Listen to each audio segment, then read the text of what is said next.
Déjà, bonjour à tous. Merci encore à tous d'être là. Voilà, moi, je m'appelle Rebecca. Je suis chargée de compte chez VisiBrain. Et aujourd'hui, je suis vraiment ravie d'accueillir Violaine Ras, qui est chef de projet social media chez Bouygues Telecom. Déjà, encore merci à toi, Violaine, d'avoir accepté notre invitation. Bonjour à tous, merci beaucoup Rebecca et merci VisiBrain pour l'invitation. C'est un vrai plaisir d'être avec vous ce matin. Justement, pour la petite anecdote, Bouygues Telecom, c'est vraiment une marque historique en termes de nos clients chez VisiBrain. Ça fait plus de 10 ans que nous travaillons avec cette marque, qui ont vraiment été pionniers en termes de social listening à l'époque. Et aujourd'hui, ils sont d'autant plus pionniers parce que c'est une des premières marques à avoir testé notre module LinkedIn qui était vraiment très attendu, comme le disait tout à l'heure Nicolas, qui était vraiment très attendu et qui est sorti là en fin d'année. Et aujourd'hui, on va vraiment voir comment Bouygues Telecom fait rayonner sa marque sur LinkedIn à l'aide du social listening. Mais peut-être, voilà, avant de rentrer dans le vif du sujet, est-ce que Violaine, tu pourrais te présenter et nous parler de tes missions chez Bouygues Telecom ? Oui, tout à fait. Donc du coup, moi je m'appelle Violaine Ratz, je suis chez Bouygues Telecom depuis maintenant 3 ans en alternance. J'ai fait 2 ans à la direction commerciale et clients et je suis arrivée en septembre à la direction de la communication, donc dans l'équipe de Tanguy Mollard et plus particulièrement au pôle social media, donc dans l'équipe de Jérémy Rodney. Et je suis en binôme avec Aurélie qui n'a pas pu être là aujourd'hui sur tous les réseaux sociaux. Alors moi je m'occupe particulièrement de la partie LinkedIn et marque employeur. Donc voilà, c'est un assez gros sujet. C'est une plateforme qui est très différente des autres et sur laquelle on a une ligne éditoriale qui est complètement différente des autres médias sociaux. Donc voilà, on a ce sujet et on va en parler aujourd'hui avec toi Rebecca. Super. Et comment, du coup, tu t'es retrouvée finalement à reprendre le flambeau de la gestion de ce réseau social chez Bouygues Telecom ? Alors en fait, il faut savoir que LinkedIn initialement appartenait à la marque employeur chez Bouygues Telecom. Il y a eu une réorganisation en fait en février l'année dernière 2023 pour regrouper tous les réseaux sociaux au sein d'un même pôle et donc social media. Donc on a récupéré cette partie LinkedIn et avec le volet marque employeur parce qu'évidemment ça reste 80% de nos publications, je dirais, sur LinkedIn à l'heure actuelle. Donc voilà, mais maintenant toutes les plateformes sociales sont regroupées chez nous du coup. Super. Et pour toi, qui est vraiment le nez dans ce réseau social au quotidien, quel est ton premier usage de veille sur LinkedIn avec VisiBrain ?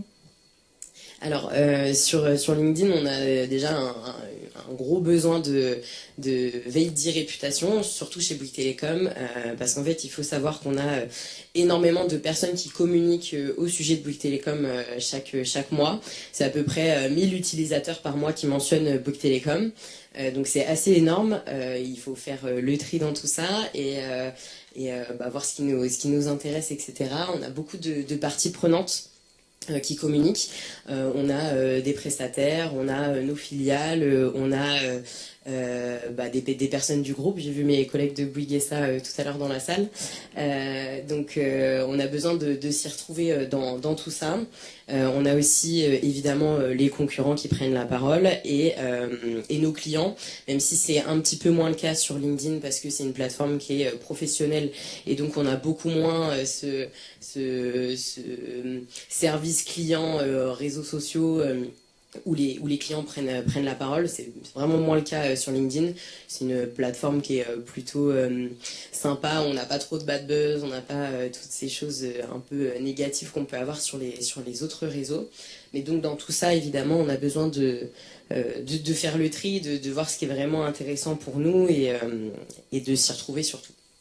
Et du coup, concrètement, qu'est-ce que vous avez mis en place sur VisiBrain pour justement faire le tri et faire le tri dans toutes ces prises de parole et toutes ces parties prenantes ? Alors c'est là qu'arrive du coup la valeur ajoutée des smartboards sur VisiBrain et qui nous aide vraiment au quotidien parce que du coup on a pu en fait segmenter et trier les posts qui mentionnent Bouygues Telecom et qui nous intéressent donc. Alors nous on a fait le choix de les diviser en 3 avec le top post collaborateur, le top post groupe et le top post des autres personnes qui peuvent prendre la parole. Ça nous aide d'y voir tout de suite beaucoup plus clair et voilà, on peut facilement décider si on doit réagir à certains posts, etc. Et on sait que c'est hyper important, donc c'est comme ça qu'on utilise à ce jour la fonction Smartboard sur VisiBrain. Super. Et c'est vrai que traditionnellement, LinkedIn, c'est pas forcément le réseau qu'on imagine voilà, le plus chrysogène, comme tu disais tout à l'heure. Mais je vois que tu as quand même mis en place des alertes. Est-ce que tu peux peut-être nous en parler? Tout à fait. Comme je disais précédemment, en fait, on a quand même énormément de personnes qui prennent la parole on peut pas contrôler évidemment toutes les personnes qui parlent à notre sujet. On a besoin évidemment d'être informé sur ce qui se dit de nous. Alors les alertes, c'est quelque chose qui nous est hyper utile parce que du coup c'est envoyé en temps réel à partir d'un certain niveau de viralité. Donc à partir du moment, alors chez nous c'est sans réaction, mais ça peut être autre chose, mais à partir du moment où le post atteint un certain niveau de viralité, nous on reçoit une alerte en temps réel. Et à ce moment-là, c'est plus facile pour nous de cibler ce post, savoir si on réagit, si on like, si on commente, si on partage, si on prend la parole en tant que marque sur ce sujet. Enfin voilà.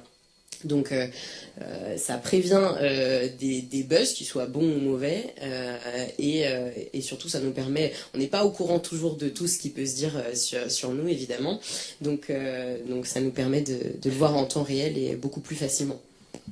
Super, je vois que vraiment votre premier gros enjeu c'est de pouvoir veiller votre marque. Et je me demande du coup, est-ce que vous voyez d'autres marques, je pense par exemple à des concurrents? Alors oui, évidemment, on veille nos chers concurrents, comme toutes les entreprises de toute façon. Donc nous, en fait, on n'est que 4 sur le marché, donc c'est quand même un marché qui est très restreint, les télécoms. Et donc je dirais que dans un premier temps, en fait, d'une part, on a un besoin d'alignement sur certains gros sujets, pas toujours rigolo d'ailleurs, parce que je pense notamment aux tempêtes, etc., à des choses voilà, assez chrysogènes, où voilà, tous les opérateurs doivent prendre la parole quand, par exemple, les clients n'ont plus de réseau, ou je sais pas, je pense au séisme au Maroc aussi il y a peu de temps. C'est des sujets qui sont pas drôles, mais sur lesquels on doit s'aligner, prendre la parole. Et pour le coup, s'il y a un des 4 qui communique pas sur le sujet, c'est tout de suite assez étrange et pas normal. Donc évidemment, on a ce besoin d'alignement. D'un autre côté, on a aussi cette veille un peu plus classique, je dirais, avec comment nos concurrents amènent certains sujets sur les réseaux sociaux, parce que c'est vrai qu'on n'est pas des marques hyper fun au premier abord, pardon. C'est pas voilà, c'est pas forcément des sujets qui sont faciles à amener sur les réseaux sociaux, donc c'est toujours hyper enrichissant de voir ce que nos concurrents peuvent mettre en place pour amener certains sujets. Et on le verra notamment tout à l'heure, par exemple pour des campagnes de recrutement, etc. Mais voilà, on a vraiment des gros besoins de veille sur la concurrence, évidemment. Et je vois que par rapport du coup à ce besoin de veille sur la concurrence, vous avez mis en place un panel sur VisiBrain. Donc pour rappel, pour les personnes dans la salle qui ne savent pas forcément ce qu'est un panel, l'idée du panel c'est de pouvoir veiller des comptes. Donc vraiment tout le côté owned des comptes, donc pouvoir veiller tout ce que dit là en l'occurrence Orange, SFR, Free. Et en fait, tous les posts de leur compte remontent directement sur VisiBrain. Ça peut être également d'autres types d'usages. Ça peut être par exemple des listes d'influenceurs que vous avez déjà préidentifiées de votre domaine d'activité, mais ça peut être aussi une liste de journalistes. Voilà, l'idée, c'est vraiment de pouvoir veiller des personnes que vous avez déjà préidentifiées et peut-être détecter grâce à VisiBrain dans un panel. Et je vois qu'effectivement, c'est ce que vous avez mis en place ici avec les concurrents. Tout à fait. Alors nous, ça a vraiment une utilité particulière, les panels, parce que du coup, ça nous permet de retrouver hyper facilement les posts de nos concurrents sur un sujet en particulier. C'est vrai que la plateforme LinkedIn, même si je l'aime beaucoup, pour retrouver certains posts, ça peut être hyper compliqué. Il faut remonter vraiment assez loin par rapport, par exemple, à Instagram, où on voit tout de suite une vue globale des posts et souvent de quoi il s'agit. Sur LinkedIn, c'est un petit peu plus compliqué, malgré les hashtags, etc. Donc en fait, ce panel, il nous sert vraiment sur un sujet précis, par exemple, à l'identifier et ensuite à retrouver tous les posts de la concurrence sur ce sujet-là. Donc c'est encore une fois un gain de temps et une facilité, évidemment, pour avoir toutes les infos facilement. Super. Et c'est vrai que quand on pense LinkedIn, on pense également, tu t'en parlais tout à l'heure, des employés, des collaborateurs. J'imagine que la plupart de vos collaborateurs ont une page LinkedIn. Qu'est-ce que vous avez mis en place par rapport à votre employee advocacy sur LinkedIn ? Tout à fait. En fait, nous chez Bouygues Télécom, on a cette culture d'employé advocacy assez forte. On fait souvent des réunions dans les directions, etc., pour sensibiliser un peu à LinkedIn, à l'importance du réseau, etc. Parce qu'en fait, il faut savoir qu'en tant que marque, on est assez restreint au niveau de notre engagement. C'est une volonté de LinkedIn, hein, de restreindre un petit peu les marques et de donner beaucoup plus de visibilité aux collaborateurs, aux pages des individus classiques, pardon. Il faut savoir qu'en moyenne, un collaborateur suscite 3 fois plus d'engagement que des postes de marque. Ça, c'est un besoin, on avait besoin en fait de cette data chiffrée pour ensuite mettre des choses en place et se servir de ce rayonnement qui est assez extraordinaire et qui est hyper important. En plus, on a la chance chez Bouygues Télécom d'avoir des collaborateurs qui sont hyper engagés sur le sujet, qui sont toujours très volontaires, etc. Donc il fallait vraiment qu'on se serve de ce sujet pour faire rayonner notre marque. Donc voilà, après le sujet effectivement c'est que chez Bouygues Télécom on a beaucoup de profils techniques, voilà, hein, on a des personnes au réseau, à la cybersécurité, etc. On a vraiment un énorme panel de métiers différents, donc évidemment ce ne sont pas tous des communicants, ils n'ont pas tous les codes des réseaux sociaux et c'est bien normal. Donc nous, pour leur faciliter la vie, on fonctionne avec une plateforme qui s'appelle Sociable, qui en fait regroupe tous les posts de la marque, et ensuite les collaborateurs peuvent facilement partager sur leurs réseaux sociaux personnels, donc en l'occurrence vraiment beaucoup LinkedIn. Et donc voilà, c'est comme ça qu'on fonctionne beaucoup avec nos collaborateurs. Il faut savoir que l'année dernière, on a eu plus de 2600 partages sur LinkedIn de nos collaborateurs, donc c'est assez énorme et ça a généré un reach de plus de 4 millions. Donc c'est vraiment une portée qui est énorme et dont on se sert activement chaque jour. Bah, effectivement, vous avez vraiment confirmé le constat que les pages de vos collaborateurs génèrent un meilleur engagement, hein, que la page Bouygues Télécom. Et qu'est-ce que vous avez fait du coup en interne, notamment pour engager vos collaborateurs à prendre la parole sur LinkedIn grâce à VisiBrain ? Alors en fait, on a fait plusieurs petites campagnes voilà, pour remercier en fait nos collaborateurs qui prennent la parole. Et donc sur VisiBrain, ce qui est super, c'est qu'on peut retrouver en fait ce rapport automatique qui nous donne mensuellement le top post des employés, etc. Donc ça nous permet d'identifier quelles personnes prennent la parole régulièrement, de quelle façon, sur quel sujet. Donc il y a plusieurs intérêts pour nous, mais aussi pour eux, parce que du coup, voilà, on essaie de les récompenser, de faire des campagnes des collaborateurs qui partagent le plus, etc. Donc on essaie de faire fonctionner ça en les récompensant et en leur expliquant aussi et en les sensibilisant à l'intérêt vraiment qu'a la marque de développer ce côté employé advocacy sur LinkedIn. Et c'est vrai que LinkedIn, c'est vraiment énormément les collaborateurs, les employés, mais c'est également, comme tu disais tout à l'heure, le premier réseau professionnel. Il y a énormément de personnes qui recherchent leur job, leur travail sur ce réseau. Est-ce que vous utilisez LinkedIn notamment en matière de recrutement ?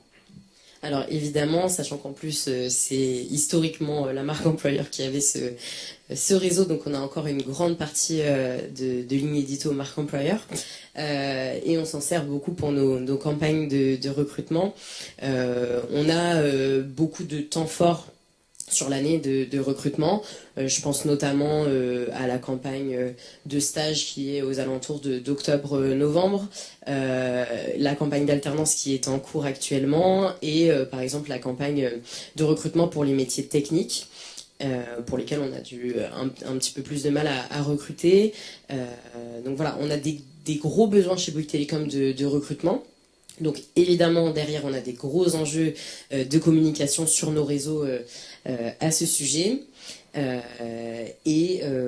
Donc évidemment sur VisiBrain, nous on se sert de ce smartboard avec voilà, tout ce qui est diffusion des offres. En fait, on essaie vraiment de trouver les endroits où c'est le mieux pour nous de communiquer. Donc là, on le voit par exemple avec le top site étudiant, avec les top hashtags. Enfin, ça peut être plein de choses différentes, mais on essaie de trouver les bons moments parce que, encore une fois, pour communiquer sur les réseaux sociaux, c'est prendre la parole au bon moment pour la bonne cible, en donnant les bonnes informations. Donc Donc voilà. Bah, c'est vrai que tout à l'heure, on avait vu l'exemple d'un smartboard plutôt e-réputation, veille de marque. Mais c'est vrai que sur VisiBrain, on peut faire toutes sortes de smartboards, notamment des smartboards de plus veille de tendance, thématique. Et l'avantage, c'est que comme c'est une fonctionnalité où on peut vraiment faire ce qu'on veut en termes de widgets pour faire ressortir les éléments, les métriques qui vont le plus nous intéresser, c'est notamment ce qui a été mis en place ici. C'est vrai qu'on a beaucoup parlé de marque employeur, de LinkedIn. Du coup, ça me fait me demander, est-ce que vous avez exploré cette thématique via d'autres réseaux sociaux ? Alors oui, on a exploré cette thématique sur d'autres réseaux sociaux parce que on a fait plusieurs campagnes, alors notamment pour la campagne d'alternance sur TikTok, sur Instagram également, mais principalement sur TikTok parce qu'évidemment la cible nous permet complètement et hyper adaptée. Donc l'année dernière, on a fait notre campagne avec des vies ma vie, avec voilà un petit peu en surfant sur la tendance TikTok du moment. Et ça a très très bien fonctionné.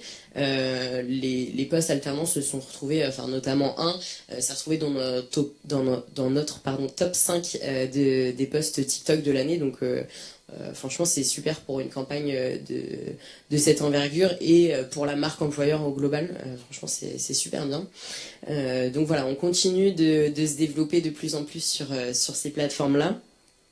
Et je continue d'aider Aurélie à l'accompagner sur ces plateformes et développer de plus en plus notre marque employeur parce que c'est aussi un besoin de nos prospects, hein. Ils nous le demandent en général et on sait qu'on a besoin d'être présent, donc évidemment on essaie de faire rayonner de plus en plus cette marque employeur.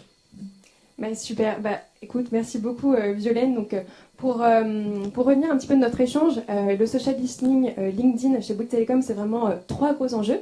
Le premier enjeu, c'est vraiment la veille de marque, la veille e-réputation, savoir comment les personnes, les entreprises s'expriment sur Bouygues Telecom. Tout l'enjeu également veille concurrentielle, la partie employee advocacy, hein, pour vraiment engager les collaborateurs à prendre la parole sur LinkedIn. Et enfin, la veille thématique pour pouvoir notamment servir toute la partie recrutement, pour pouvoir dénicher des nouveaux talents grâce à ce réseau. Donc pour rappel, par rapport à notre module LinkedIn sur VisiBrain, le social listening LinkedIn sur VisiBrain, c'est vraiment des chiffres complets et précis, une vue hiérarchisée des posts, une analyse des tendances et des influenceurs, et enfin, comme tu disais tout à l'heure, des rapports et des alertes automatiques qu'on peut recevoir en temps réel. Vraiment, encore merci à toi Violaine d'avoir accepté cette invitation. Merci à vous et puis je vous souhaite une bonne fin de meeting.